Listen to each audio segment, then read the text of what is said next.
guys, thanks for returning. I hope this video finds you happy and doing well. As you know by the thumbnail, this video is going to be on the new Urban Decay Stay Naked Weightless Liquid Foundation and Concealer. So if you're interested, just keep watching. Okay, so I'm going to try to make this video as brief as possible. As you know, I always like to leave timestamps below just in case you don't want to hear my little blurb at the beginning. You can definitely skip to and see the foundation application. So let's just dive right in. I have the foundation and concealer right here, but before I really get into that, I'm going to read you the specs really fast, and I'm going to talk about my thoughts on this foundation and who I think it's best suited for. So the foundation is $39 and you get 1 fluid ounce. It comes in 50 shades. It has a matte finish. It's medium coverage. On the website, it says that it's for dry skin, oily skin, combination skin, and normal. And it also says that it's designed with 9 shade intensities, 3 master tones, and 7 undertones.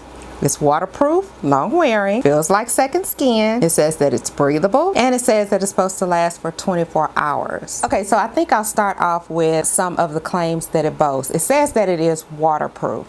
So yesterday when I picked up this foundation, once I got home, I applied it, and later on that evening, I went to the gym and I wore it at the gym. Had a really good workout, sweated everywhere, and once it dried down, the foundation was still in place. It didn't run, it didn't do anything like that. So I would say that it's waterproof in that regard, meaning that if you get your face wet, it's not going to just melt off and drip off. It definitely didn't do that. As far as it being 24 hours, I definitely didn't wear it for 24 hours. As far as long wearing, I guess they mean 24 hours when they use that term, but I pretty much had mine on for about 7 hours and it definitely stayed in place. It absolutely did not budge, did not move, and that was even without me setting the foundation. Of course, by it being matte, I just found as though it really didn't need to be set. I found this foundation yesterday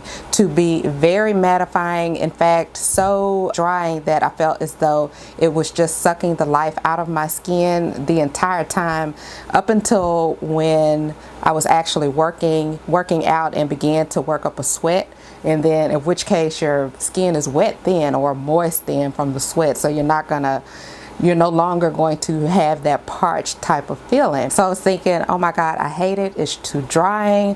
What am I going to do? So I was like, okay, I'm going to try it again and use a different skincare prep. So I switched the toners and the essence that I used, and I also used a thicker moisturizer as well as like a vitamin boost by Physicians Formula, and that helped wonders. And I kind of wish that I'd have done that yesterday, because if I had, I would have been able to get my video up.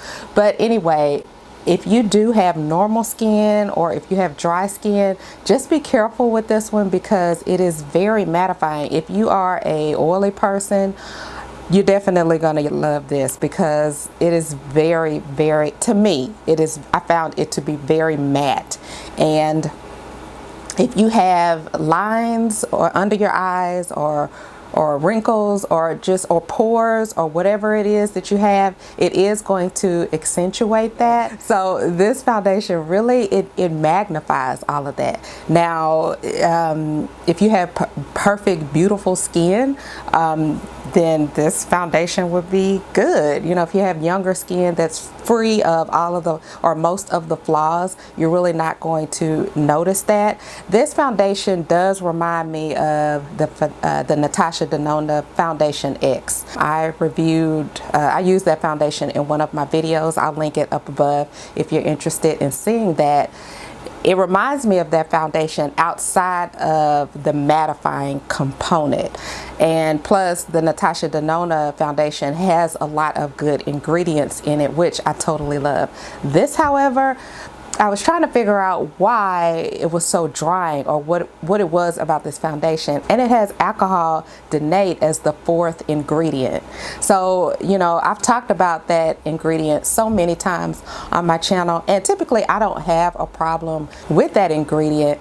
However, if it's like in the middle or down below, then okay. But in this foundation, it's the fourth ingredient. So, you know, you all know what that can do to the skin and how that can affect your skin. So if you are going to have a dewy primer and a dewy setting spray and go through great lengths as far as pre-prep, then I would say go for it. I think that it is a pretty foundation. There are some things that I'm going to talk about with the application of this foundation that kind of concerns me. But outside of all of that, I think it's a nice foundation. Now, what I am a little bummed out about is the packaging. This is plastic. I was hoping that for it to be Urban Decay, that it would be glass, but it's plastic. But it's pretty. I would love to know why they decided to go with plastic. But I know some people that doesn't bother them. Some people it does. It is really pretty. It's a unique design, as with any type of Urban Decay product, if you ask me. It's got the little Urban Decay the UD embossed right here, and it's got like a little divot in the little bottle or whatever, and it's really cute. I like it.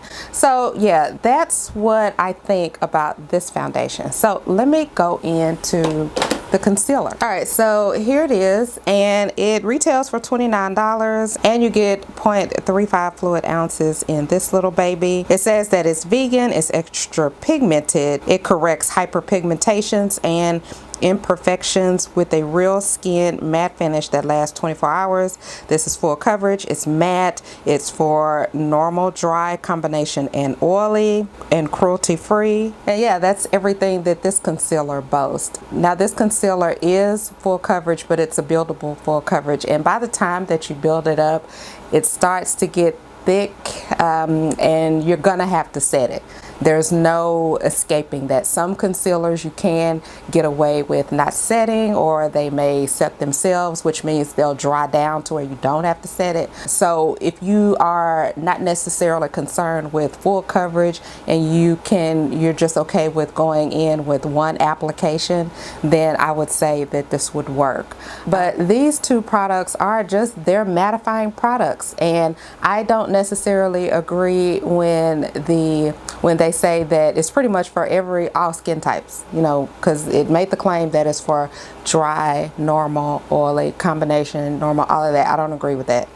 All right, so I'm just going to talk about the demo. I have the demo recorded, and I'm just going to do a split screen. All right, so I'm going to start off with the box, and the box is really nice. You get raised lettering, a gold emboss, and I used to work for a printing company many moons ago, and this stuff ain't cheap right here. So the box is very, very pretty, and you get your shade on the end of the box right there, and I am in shade 60W. Got that, and here is a closer look of the bottle, and it's really sleek and it's very pretty. Again, I was just put back that it was plastic. I would have rathered a glass bottle. And with this foundation, you do get a pump, and this is a very, very liquidy foundation. As you can see, it is super, super, super runny. And I'm just going to apply the foundation one side with a sponge and one side with a brush, and I'm just going to apply it with my fingers and I'm just going to go ahead and start applying it with a brush. Now, one thing that I can tell you is, by the foundation being so thin, when you use a brush, it is streaky. Another thing that I noticed, that when I tried to go back, and I'm not sure if you can really see this in the clip, is that once you apply it and you try to go back over it to kind of continue to smooth out, it will lift up a little bit. And that's with a brush. I didn't necessarily find that to be the case with a sponge, but it did kind of do that. I just didn't like the application with the brush. And typically with really thin foundations like this, I do like to use a sponge, but I was able to get it applied. As you see, I do have some hyperpigmentation. I have some acne scarring, and instead of just kind of going over my entire face trying to see how much or how well it could build up. I just went over my problem areas. That's what I like to do, and I think for the most part of it, it did do that. I just kind of prefer to do that when, especially when I'm gonna wear a foundation out and about. I don't want to go over my entire face with layer after layer trying to build up just a little section on my face. Now I'm going to go in with a sponge, and I just pretty much think that the sponge side applied better, and it was just an overall better application in my opinion.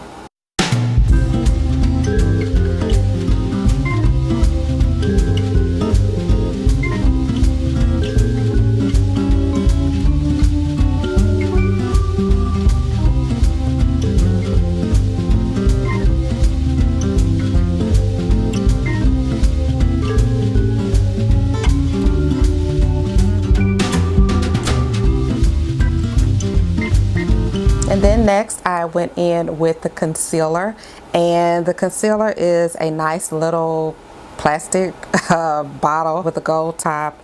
And what I thought was really nice is the little wand part is clear. I do like the wand, and I think that with this type of wand the application is really helpful. As you can see, this shade does look significantly lighter than the rest of my face. In fact, I know on camera it just looks pretty much too light, and like I said, I am going to go back and get a deeper shade, but overall I think that one layer blends in very well. But again, if you are trying to get a full coverage like it boasts, I think you do need to go in with a second layer.